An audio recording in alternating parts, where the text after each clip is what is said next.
今天是春节，但有一个人没有出现。今天已经是中国春节，这个本该是团圆、回家、兑现承诺的日子，但很多人等了一整年的人，菲利斯塔没有回到中国，没有航班动态，没有收拾行李的画面，没有一句解释，甚至连改期的说明都没有。而这与他曾经亲口说过的话形成了极其强烈的反差。那句被反复提起的承诺，很多人还记得菲利斯塔曾明确表示过，春节前一定会回来，不是可能，不是看情况，而是一个非常确定的时间节点。正因为这句话，很多网友才选择了耐心等待。有人等他和家人团聚，有人等他给孩子一个交代，也有人等他对过去一年所有变化做出解释。但现在春节已经到了，他却依然在坦桑尼亚。当没回来变成不会回来了。一开始大家以为是意外，签证问题、航班问题、临时变动，但时间一天天过去，所有技术性原因都已经不再成立。春节不是突然出现的，回国也不是临时决定的。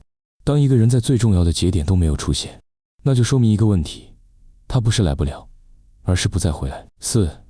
这意味着什么？先别急着下结论。很多人开始说一句话，那他和杜宾应该已经离婚了吧？这句话过去很长一段时间只是传言，但现在随着春节节点的彻底错过，这种传言开始显得不再那么空穴来风。因为在中国文化里，春节意味着什么？大家都懂。如果婚姻仍然存在，如果家庭关系仍然维系，春节几乎不可能被放弃。回头看这一年，所有变化其实早有迹象。如果我们把时间线往回拉，就会发现：菲利斯塔长期不在中国；他不再出现在原有的家庭生活画面中；他和杜宾几乎没有任何公开互动；他的生活轨迹完全与过去割裂。这些并不是最近才发生的，而是持续了很长一段时间。只是之前大家一直在等一个官方答案，而现在春节这个节点已经替所有人给出了一个现实答案。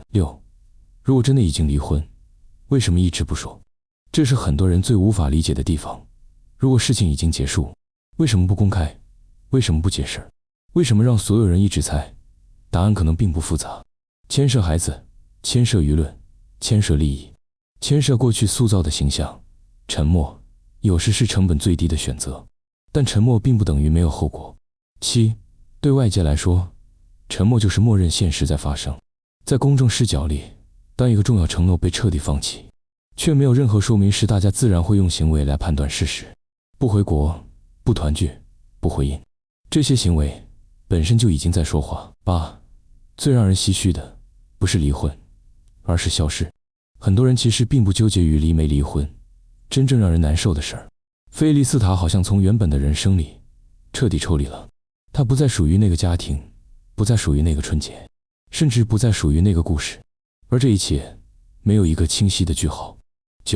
春节是一个特别残酷的时间节点。如果说一年中什么时候最容易看清真相，那一定是春节，因为春节不会骗人。